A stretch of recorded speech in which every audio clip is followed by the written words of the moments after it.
Buenas tardes, profesor.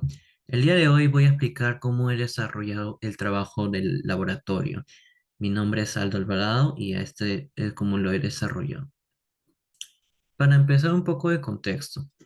Las represas hidrológicas son estructuras que desempeñan un papel importante en el control de las inundaciones, el suministro de agua para usos agrícolas, domésticos e industriales y además en la generación de energía hidroeléctrica.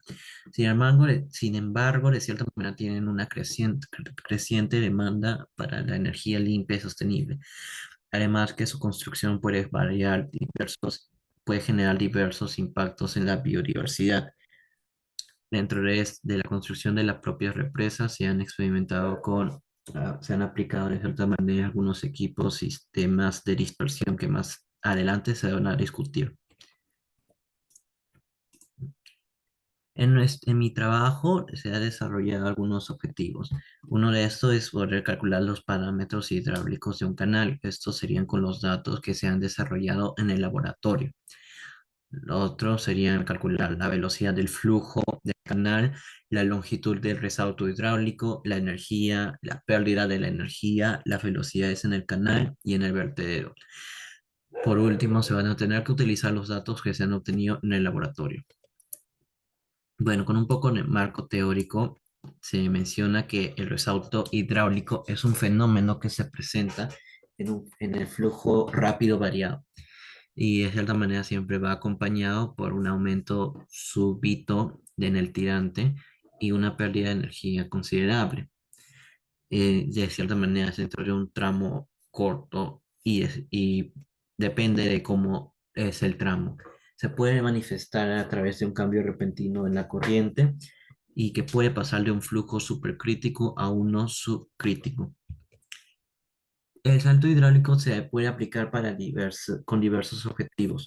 Por ejemplo, puede ser para la reducción de la energía en las estructuras hidráulicas, para prevenir la socavación, mantener o aumentar los niveles de agua, eliminar las bolsas de aire en los conductos cerrados, de manera que se prevenga la obstrucción por el aire, una oxigenación y eliminación de cloro presente en el agua que para que se pueda utilizar como suministro potable. Una mezcla de productos para, de cierta manera, mezclar los productos químicos que sirvan para el tratamiento del agua, una disminución en la presión por debajo de las estructuras en las que se trabaja, una generación de un flujo crítico en una sección de control para que se pueda tener una medición mucho más efectiva y económica del propio caudal, el incremento del peso y la altura de las aguas de abajo en una estructura que pueda servir para reducir la presión en la parte superior de la propia estructura. Avanzando, en un resalto se presentan diversas observaciones. Antes de ello, se predomina la energía cinética,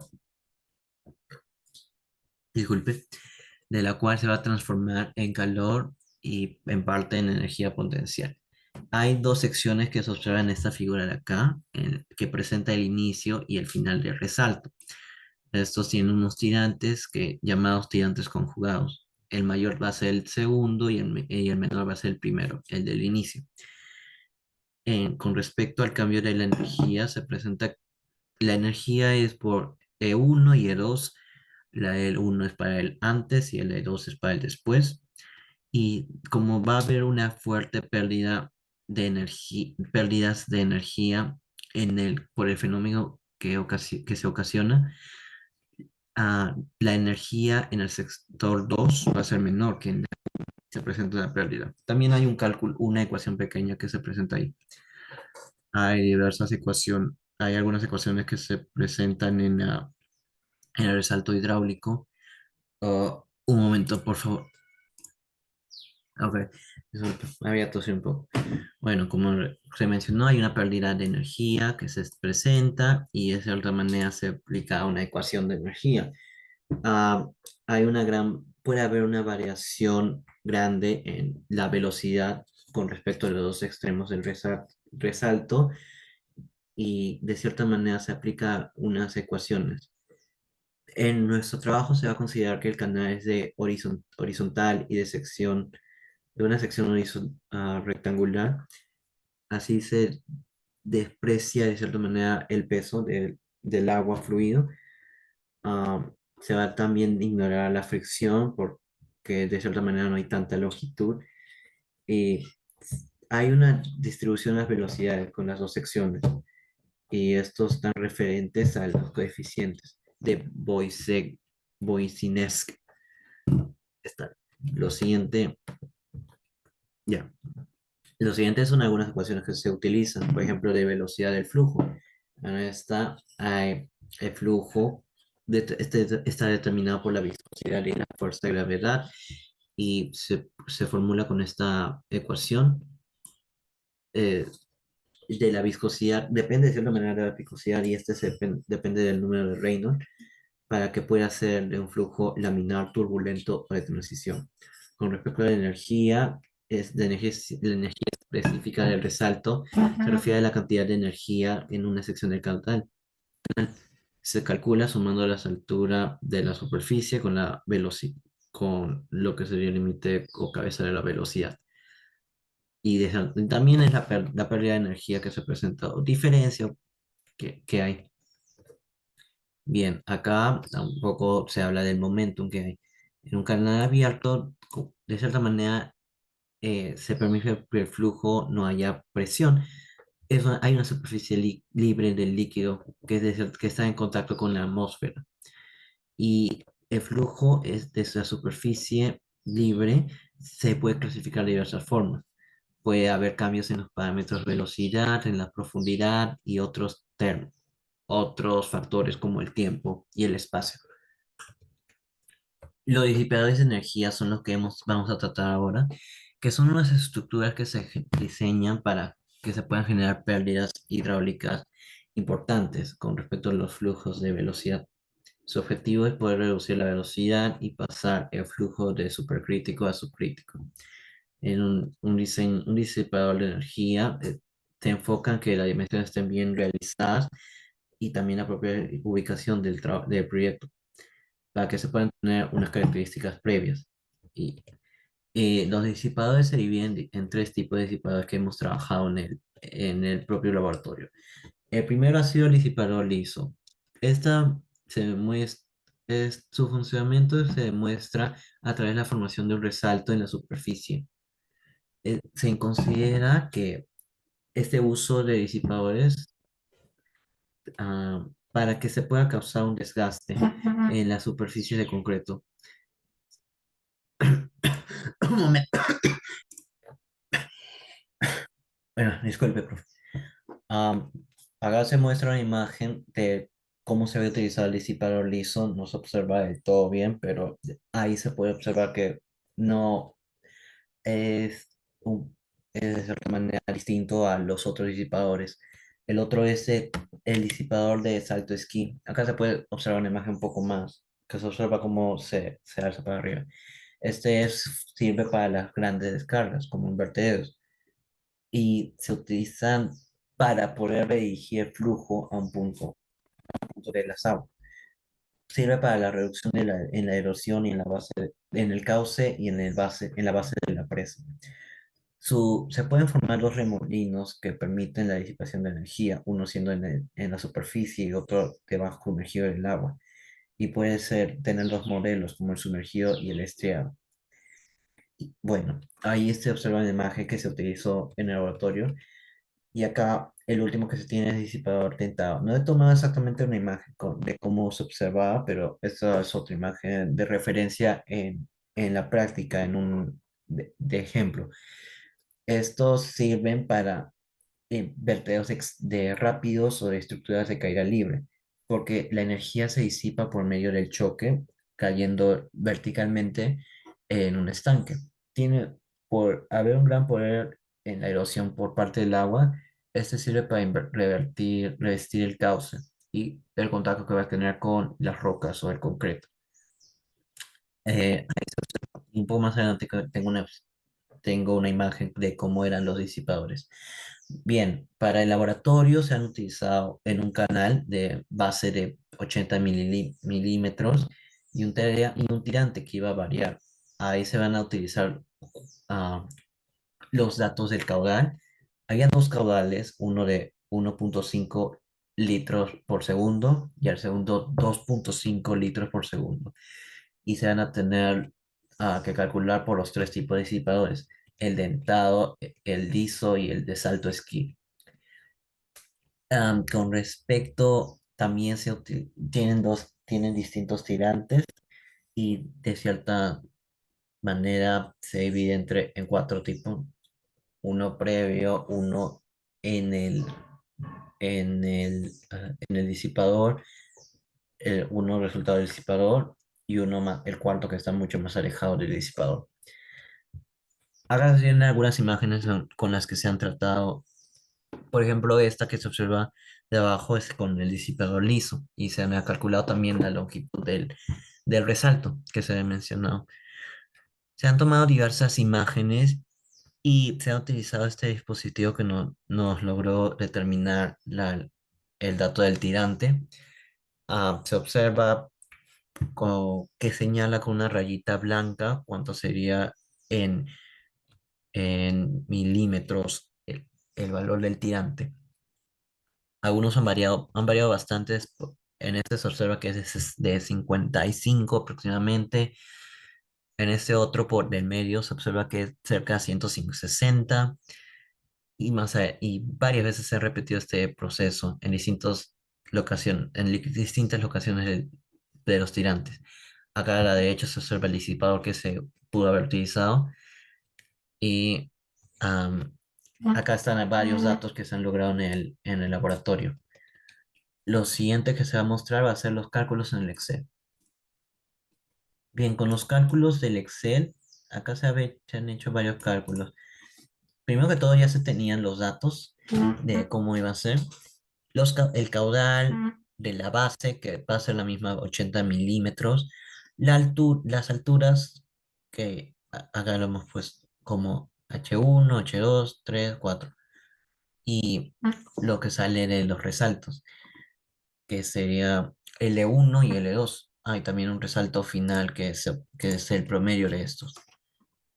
De los datos que mencionó, va a ser la base, se van a trabajar después de milímetros a metros. La base podría 0,08 metros y de la altura acá sería de 0,12.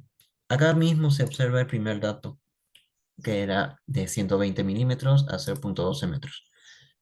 Como se va a trabajar con un canal rectangular, se van a trabajar con los siguientes datos. Para el área, se van a pasar de los datos de milímetros a metros y todos los datos que se han utilizado del H van a servir para el cálculo de las áreas. Estas varían por las alturas que se tienen, pero siempre con la misma base. Lo siguiente sería el cálculo de las velocidades, los espejos de agua y de los parámetros. Um, pero el espejo de agua siempre va a ser el mismo de 0,08. Las velocidades sí se van a variar. Ah, ok. Se me había presentado un error raro. Las velocidades solamente es tener el dato que se tenía del caudal dividido entre el área correspondiente. El caudal siempre va a ser el mismo con respecto al tipo del disipador y con respecto al tipo de disipador y caudal que tenga. Va a variar con respecto a las velocidades. Después el espejo siempre es el mismo y para los parámetros solamente es dividir lo que se tiene del área con el espejo. Lo siguiente es el resalto hidráulico experimental. Acá ya se tenían los datos de cada resalto hidráulico, L1 y L2, y se saca el promedio.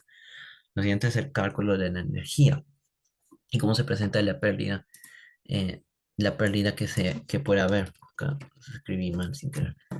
A ver, se tiene por ejemplo, acá el ejemplo de dos volúmenes, el primero y el cuarto, dos alturas del primero y el cuarto, y las energías. Ahí se hace el cálculo y se obtiene de la pérdida. Ah, lo siguiente sería el cálculo del momento. Acá ya se tiene una ecuación dada y de cierta manera el momentum, puede haber, momentum puede haber, va a variar de cierta manera, va a variar con respecto a los datos que se tengan de los áreas caudales y sobre todo acá esa diferencia que sería acá un poco, ok, que sería de la altura, la mitad de la altura. Esos datos son la mitad de cada altura. Como se habían trabajado con cuatro alturas, se dividió en la mitad cada una y se logró el dato del momento. Ah,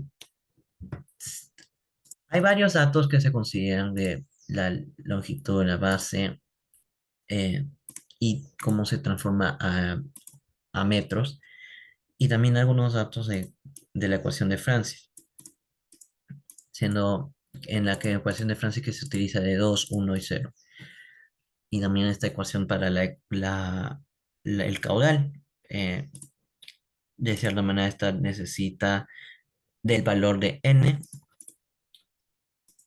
esta va a necesitar del valor de n y de los valores de los disipadores, de sus respectivos disipadores, y finalmente nos permite salir para la velocidad para el vertedero rectangular. Su velocidad un poco más abajo se observa un poco se observa un poco más abajo esta otra ecuación utilizada para Basing-Hagley, de Basing-Hagley.